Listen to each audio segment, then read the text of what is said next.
You just made your first batch of cold process soap. Now what? Where you cure your soap matters just as much as how you made it, and a poorly set up curing space can mean soft, sweaty, or unevenly dried bars.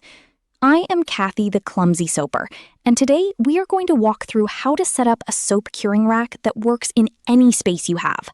You will learn what airflow, spacing, and surface choice really mean for your finished bars, whether you make soap at home or at a larger scale. Let us get your cure space working for you.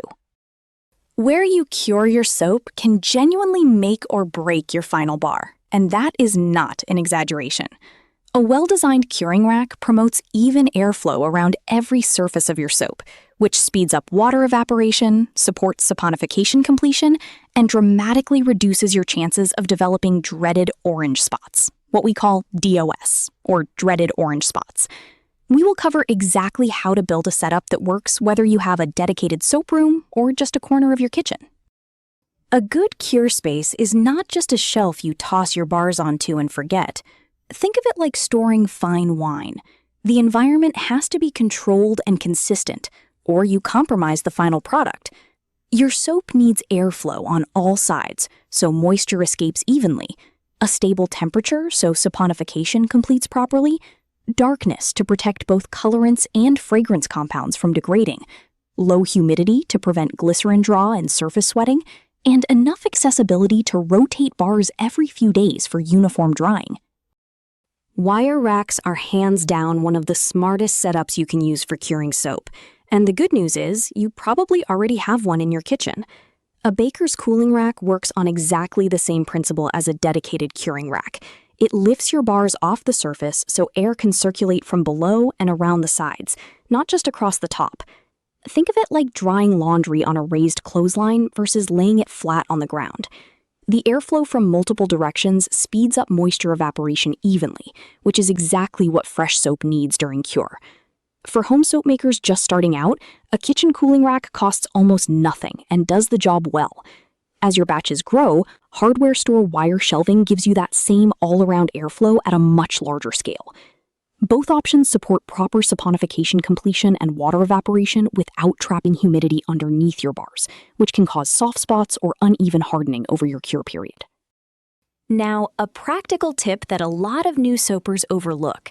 Where you actually place your curing rack matters more than you might think.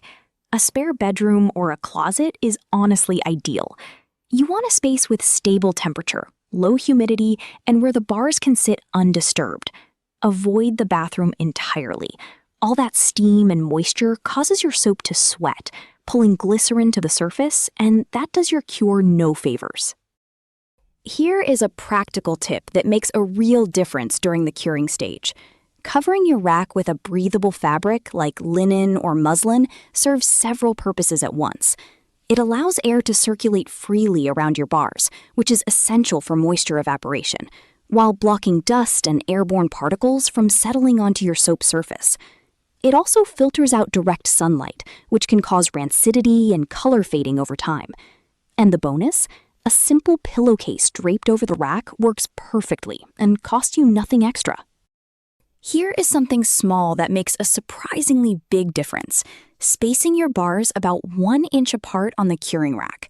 It sounds simple, but crammed bars are one of the most common mistakes home soapers make. Think of it like drying laundry.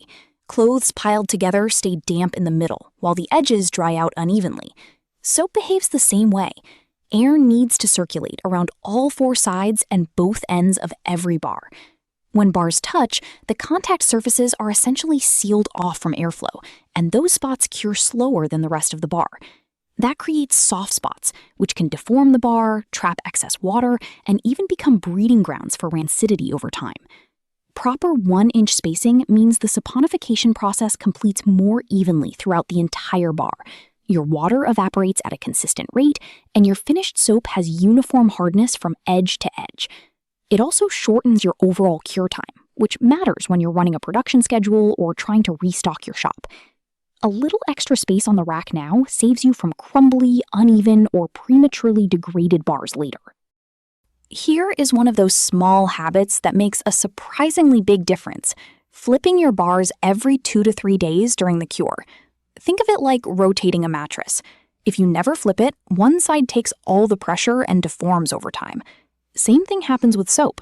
Rotating ensures all sides get equal airflow, promotes even firmness throughout the bar, and prevents that flat, slightly concave bottom from developing where the soap rested.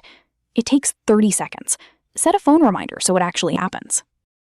Here is something that sounds almost too simple to mention, but I promise you it saves so much frustration down the line. Label every single batch on your curing rack. Use a tag, a sticker, even a piece of masking tape and a marker. Write the recipe name, the batch date, and anything else you might need to remember. This tells you exactly when the cure period started, so you know when it is safe to test or sell. Think of it like dating leftovers in the fridge. Future you will be genuinely grateful. Here is one more practical tip that can genuinely save a batch, especially if you live somewhere humid or you are curing through summer months. Moisture in the air slows evaporation and encourages what we call soda ash and sweating on the soap surface. A small desk fan on a low setting, positioned at a distance from your rack, keeps air circulating around each bar without blasting them with direct airflow. That gentle movement pulls humid air away from the soap surface consistently, day and night, without you having to do anything extra. Think of it like the difference between drying laundry in a stuffy room versus near an open window. Same temperature, completely different result. You do not need anything expensive or special. A basic $15 desk fan does the job. Just keep it on the lowest setting and angle it to circulate the room air, rather than pointing straight at your soap. Direct, strong airflow can cause uneven drying and surface cracking, so distance and a gentle setting really do matter here.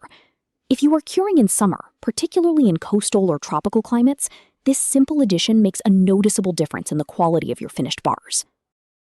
And that wraps up our look at curing racks. Remember 3 things. Use wire racks to let air circulate on all sides.